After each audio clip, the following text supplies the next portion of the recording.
let's go to our next guest. He had a big win this past weekend in Atlantic City. Maybe the most talked about fight going in and certainly going out. Let's not waste any time. Let's say hello to the All-American. Back in the winner's circle, Christopher J. Weidman. Hello, Chris. How are you? I'm good. How are you, Ariel? These are some nice. Oh my dear! Look at that. Oh God! I poked the hell out of me, Ariel. Oh. Yeah, I poked the hell out of me. Oh gosh! Ridiculous. I'm gonna have to do an appeal. What is that? What is that? Blood? What can you describe what that is? What is going on there? Blood. Well, I have a black eye from him punching me in the face. Sure, I got a cut underneath here. But I'm pretty sure the redness inside the eye is from we both eye poked each other, and his thumb went inside my eyeball, and so I got some blood that is in there from that. Have you ever experienced anything like this before in your career? That type of pain and the aftermath, like what you're experiencing now, does that hurt? No, it's actually not bad at all. I'm fine. It's just annoying, the swelling. But thanks to Trinity Gold, the swelling has came down a lot. I'm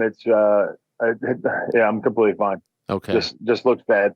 I have the sunglasses on just so I don't scare people. I'm out in Florida on a little vacation, a lot of kids, you know. Yeah, no, I get that. And thank you for doing this while on vacation. And as I predicted, the Northeast has been very good to you.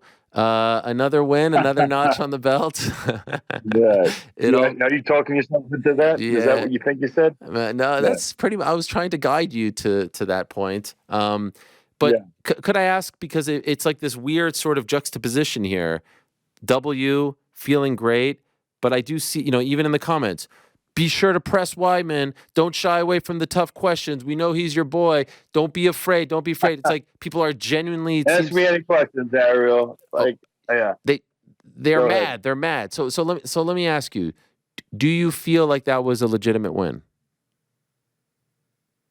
Yes, I feel like it's a legitimate win. I won all 3 rounds according to the judges' scorecards. Is it the way I wanted to win? Hell no. Like, I don't want to poke a guy in the eyes. I've never poked a guy in the eyes ever in any fight. And then in this fight, I guess if you add up, it was 2, and then the 1-2 I poked, I guess, or people are saying as the last one.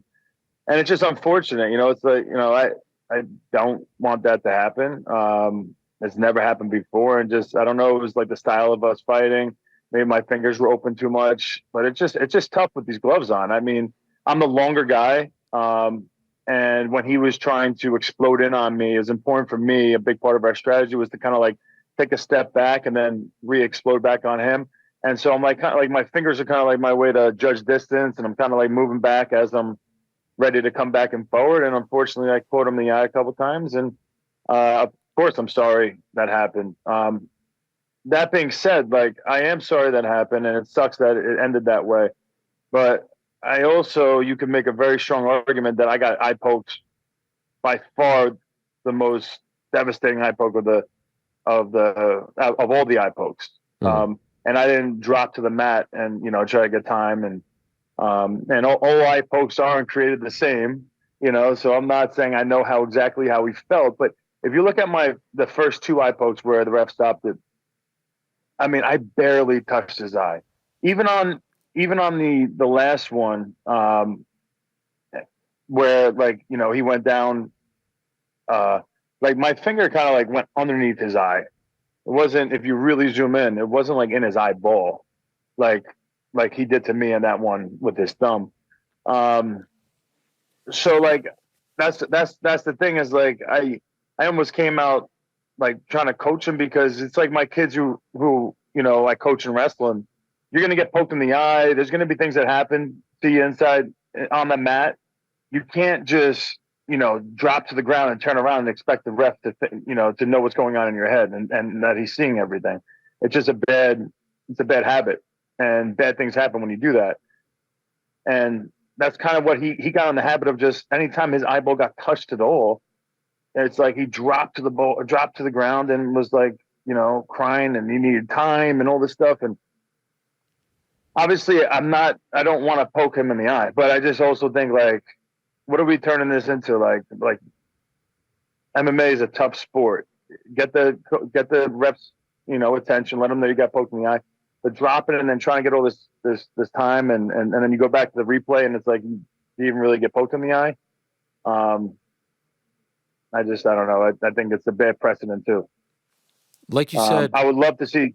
Yeah, go ahead. No, I was just going to say, like you said, like this isn't something that you're known for. You haven't been accused of this in the past. Why do you think it happened 4 times in the span of a few minutes, like second round, third round? It's not common for you. Yeah, it's unfortunate. I think because he's mostly southpaw and I'm orthodox. I'm longer. A big part of when you have an orthodox fighter fighting a southpaw guy is you're trying to stay above his lead hand, and so I'm pulling on top of his lead hand to make sure I stay on top. And I'm the longer fighter, so when he comes inside, I'm trying to like create distance, and my fingers were coming out, and poked him in the eye. So it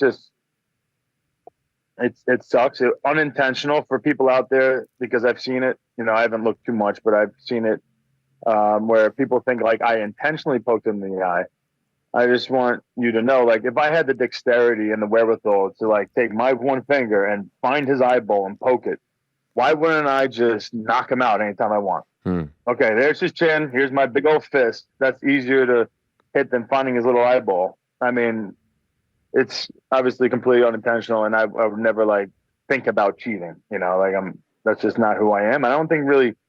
I have a hard time imagining too many people who are like, I'm going to try to poke him in the eye now. I just don't think that way. Can you feel that when it's happening? Like when you land that and it goes under the eye, in the eye, can you, in your mind, are you like, oh shit? Or is so much happening that you can't even feel that? So I remember so, it's like, I'm pretty remorseful if I poke someone in the eye and I think it's, bad at all. I'm going to, whether it happens in sparring or whatever, I'm going to, bro, take your time, my bad.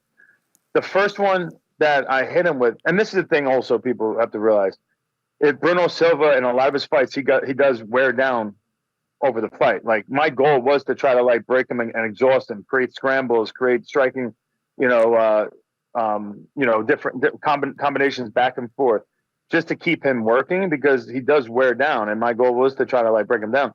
So when the first one in the second round, my thumb like barely touched his eye. I mean, and then he took as much time as he could get. And that right away, I'm like, come on, man. I don't feel like that really bothered you like you're acting. Like, I don't see him having trouble opening his eye or anything like that. So it's just hard for me to be like, to feel bad for that. Obviously, anytime your finger touches the eye, he has the right to say it's an eye poke, and he gets his 5 minutes or whatever the time is now. But I also think, like, as fighters, we have to be like, okay, if it's not bad, it's not bad. Like I said, he poked me in the eye. Really, it looked bad, but I was, you blink once or twice, and boom, you're good. I've been poked in the eye in sparring, bad. We're like knuckles deep. That's completely different. None of these shots were that bad. If we're going like which one penetrated the most, his thumb into my eyeball was definitely the worst as far as penetration goes. Yes. Do you think he was looking for a way out? I don't. I just listen. I was winning the fight 3 rounds, to 0 according to the judges. In the third round, I was up 2 rounds, and he wasn't really coming at me. Like, I was ready to counter with a big right hand. He wasn't going for me like he was in the past. I don't know. I'm not saying he was looking for a way out, but I just think he got in the habit of anytime his eyeball gets touched, he's dropping and trying to make the most of it. Whether it's more time or trying to get points deducted. Yeah. So I don't know if he's looking for a way. I don't know. I hate to say he's looking for a way out. I just think it was a bad habit for him to just drop to his. That's why it ended up becoming a TKO. Right. I am happy that it isn't a TKO. Okay. By the way, I'm happy that I'm happy they went to the judges' scorecard and they saw. Okay, I did eye poke him. He went down because of the eye poke. Even though I did follow up with a left hook, it wasn't like a crushing blow where he's getting finished up there. I'm happy they went to the judges' scorecards, and you could see that I won every round. So if he files an appeal, which I think he already has, they'll go back and they'll say, okay, let's deduct Weidman a point for, this is worst case scenario. They deduct me a point in that third round for that finishing sequence. And then I still win the fight, on technical decision. Are you worried that that's going to happen? Are you worried there's going to be some sort of reversal? At worst, DQ, no contest? I'm not worried. No, it can't, but according to the refs and everybody I spoke to, it can't be DQ or no contest or anything like that. Because the third round started, it goes to the judges' scorecards. The worst they could do is take a point away from me, because of the eye poke, and I still win the fight. Okay. Do you think this is a debate that we've been having since all of this started, for years and years, what should the protocol be in your opinion? I've said in the past, the first warning should be in the locker room. Hey, you can't poke. And then, the first poke should lead to a point. And then some people say, no, that's too drastic. Maybe the first warning should be in the cage and then the next one. And then is it intentional? Is it not intentional? Do you have an opinion on this? When should the points be taken away in a case of an eye poke? Well, I mean, I've never eye poked somebody before, and then all of a sudden I just poked the guy 4 times in a fight, and within like 5 minutes. So now all of a sudden, just as someone who's watched the sport, obviously, and competed in it, did you have ever a strong stance? The first thing is my strong stance on it is it just doesn't make sense to me yet that we don't have like a curvature type glove where your fingers get brought down. Just so people know, like when you put those UFC gloves on, it's like it's hard. It's hard to spread your fingers and then pull your fingers down. I want to explain this the right way. It's just there should be a way to like where it's curving your fingers down. I mean, it's like my fingers open, I guess, pretty easy is what I mean, actually. Like it's my fingers open like this. It should be kind of like curved down, so less chance of having a finger in an eye, which I don't think is that big of a deal. Like a lot of the gloves that we use in sparring and stuff, there's a huge curvature to it. To make a fist in MMA, it's like you have to really squeeze. Your glove is pulling your hands out. Is kind of what I'm trying to explain. So when you have the UFC gloves, to make a fist, you have to really intensify and use muscle to close that fist. If you're in a relaxed state, your hand it kind of like pulls open. You need a glove that when you're in a relaxed state, it kind of forces your hands a little bit more closed. So there's less chance of, whatever. Like even if when I'm using boxing gloves, and I'm sure all the boxers will say the same thing, the majority of the time your hands are actually open. You just can't see it, but your hands are nice and relaxed, and you're kind of like pulling, and just at the last very second, you like close your fist. So it's awkward. It's awkward to fight with your hands closed because you have MMA gloves on, and the ref's yelling at you to close your hands because you have to like really squeeze, and it's not comfortable. You want to be relaxed out there. Leading up to that point, like you said, you had won both rounds. It looked like you were winning the third. There was obviously a lot of pressure on your shoulders. I heard your post-fight press conference. You're throwing kicks. You're feeling, you're feeling like your old self. Would that be a fair thing to say? Like, are you happy with how everything turned out prior to all of this craziness, considering all the talk about, is the old Weidman going to come back? Can he come back? Blah, blah, blah. Are you proud of the body of work? I'm proud. Yeah, Bruno Silva's, a world-class striker, and I stood up with him and dominated him on every stat, and striking, there is, from the kicks to the punches. And so, yeah, I'm proud of that. In my last fight, I wasn't able to throw a leg kick or throw really any like kicks with my bad leg. This time I threw a whole bunch. I don't know the numbers on it, but I was able to finally like man up and get that leg moving again, which was a very big thing for me. I took some good shots and I ate them, and nothing hurt me at all in that fight. So chin wise, I felt really strong, confident in taking some good shots now. Weight cut was great. Rehydration was great. Cardio in there, I felt amazing. No issues cardio wise. So there's a lot of like pluses in there. I would like to get so in the first round when I hit him with a head kick and I followed up with like barrage of punches on on the cage on him, and then I threw him in a front headlock, and I started kneeing him in the head. Then I took his back, and when I had his back, I think now looking into it, like looking at the film, there's definitely some different creative things I could have done to get better control on top at that point. But when I was dragging him, trying to drag him down to the mat, he was very slippery already, and I felt like I was going to fall off of him if I tried to put too much weight on his hands. And he wasn't pushing back up to his feet. He didn't want to get taken down into a better position. So he was just kind of like playing the game, keeping his hands on the ground. So I can't hit him I can't like knee him or kick him in the face because his hands were down. There's just a couple of different creative things I've thought of, like, oh man, I wish I would have done this or that to get better control and try to lock up a submission at that point. In the second round, he stopped, I think, 2 or 3 of my takedown attempts, and he did a great job, man. I don't know if I could have done a better job setting him up, but I exploded into takedowns, and he had great sprawls, and he did a great job of stopping my takedown attempts.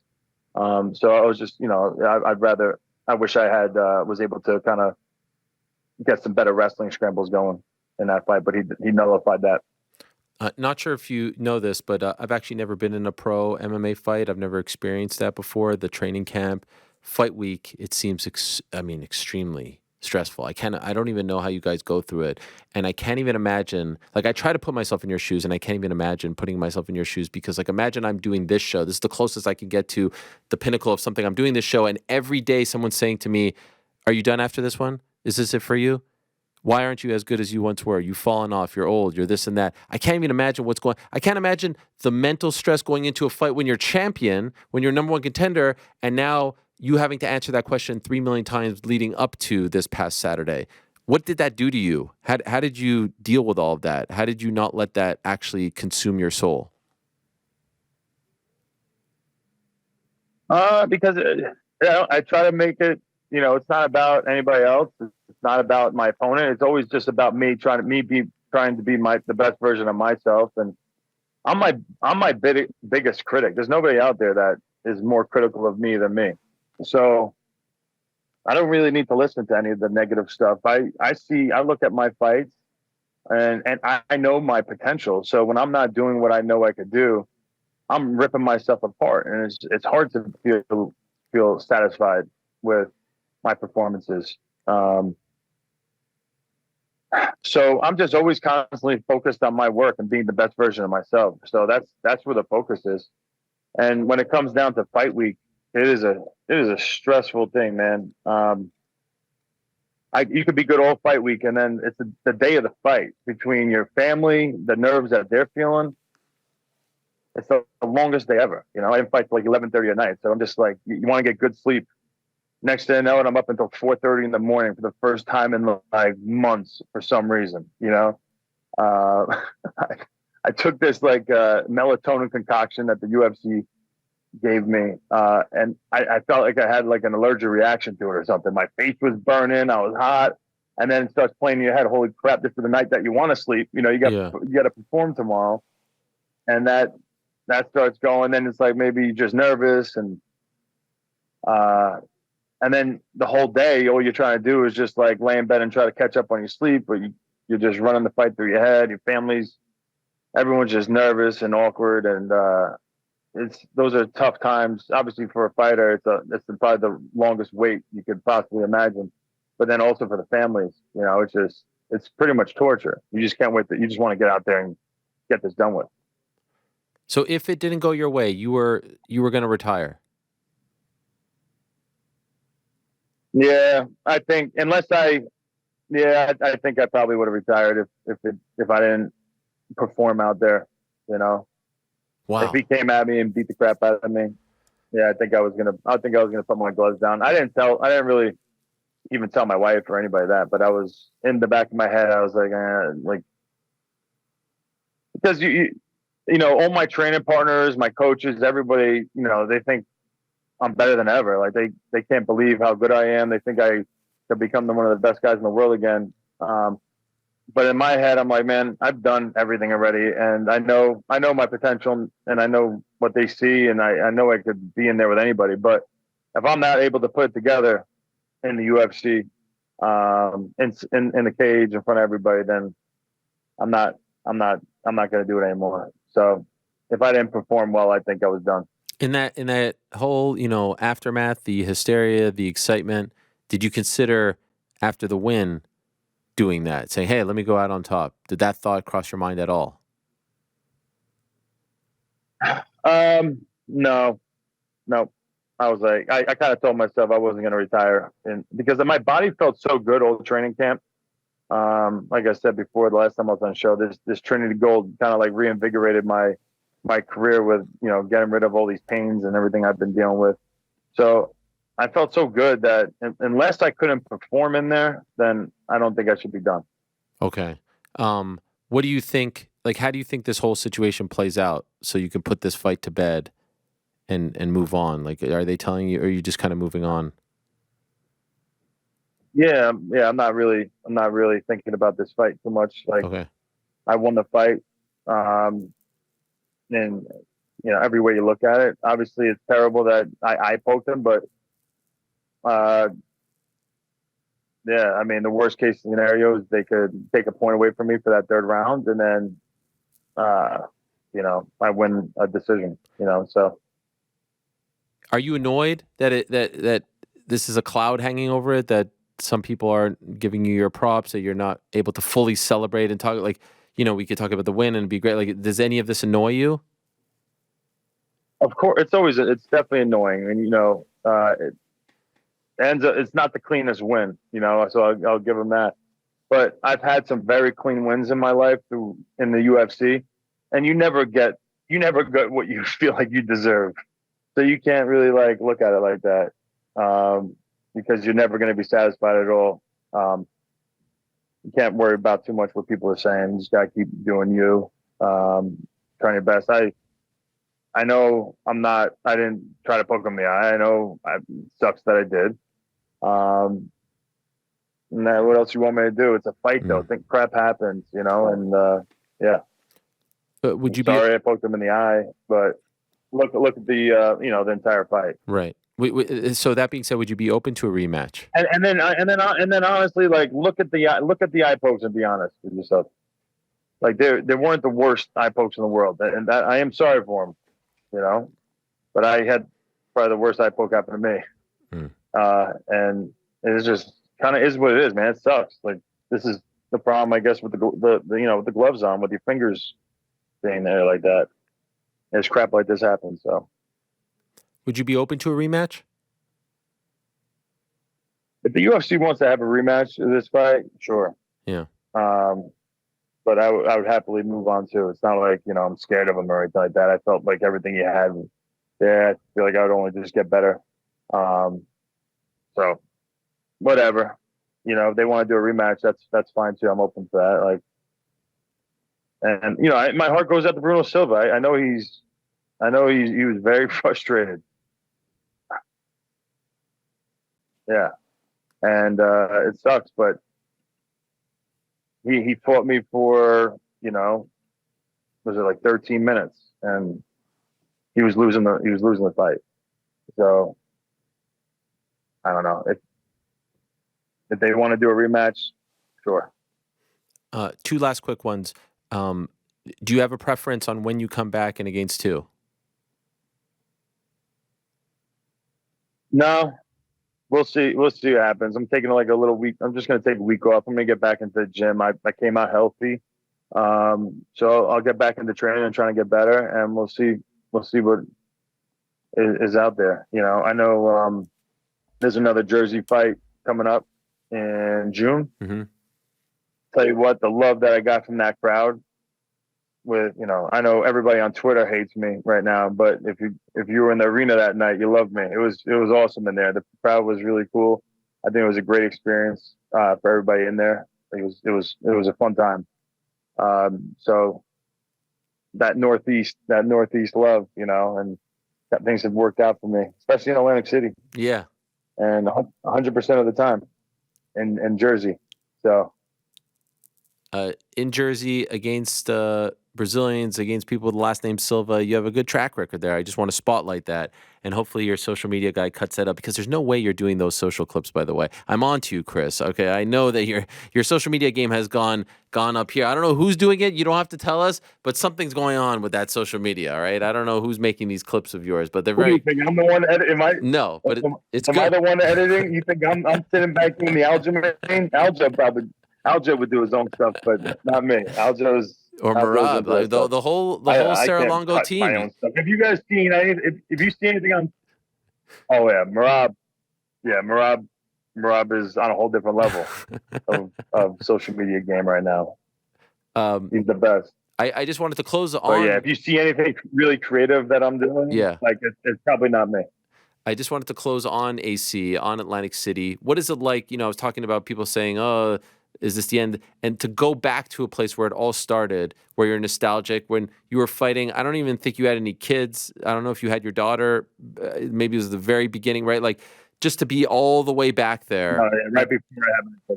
Yeah. So what, like, just, I'm sure you saw some familiar things, some familiar sights that took you back to the very beginning. What was it like dealing with those emotions? Man, it was really cool. It gave me like a sense of just being... I was just grateful, and I felt blessed. Because when I first started out, like I had no idea really what was going to come out of this. And so to kind of like be full circle and see where I'm at now and what I've accomplished, and where I'm at in my life with my monetarily and with my family, and I'm super blessed. And it was really cool being back there, being the same person, but also like being way different now. So it was cool. It was a little blast in the past. Love it. And it was awesome able to have so many people that were there from Long Island that were there when I first started fighting back in 2009. Supported me. So it was really cool to see them. We all aged together, and we're still going at it. And making some fun times. Well, I was very happy for you. Great to see you back. Great to see you winning. Great to see, you so happy afterwards, the celebration, all that stuff, the high five to Hunter Campbell. It was great stuff. Great to see your dad back in the limelight once again, bigging you up. All of it was great. And hopefully this gets sorted, and you can, and you can just kind of proceed. And I'm happy you're sticking around. So thanks for taking some time out of your vacation. I hope you enjoyed that as well. And I hope you get well soon. That is a gnarly left eyeball that you have right now. Yeah, one closing shot. Yeah, there it is. Oh gosh, very nice. Okay, yes, right in there. Oh my dear, that is something. Get well soon. Thanks for doing this. You want to be a fighter? Yeah, exactly. Thank you, Andrew. Yeah, appreciate it. Take care. All right, Bye-bye. You too. Take care. There he is, the great Chris Weidman. Thanks for watching. We appreciate it very much. Hey, if you like this video, give us the old thumbs up. Subscribe as well. You can get many more of these videos on the channel, so please do that. We would love you forever if you did so.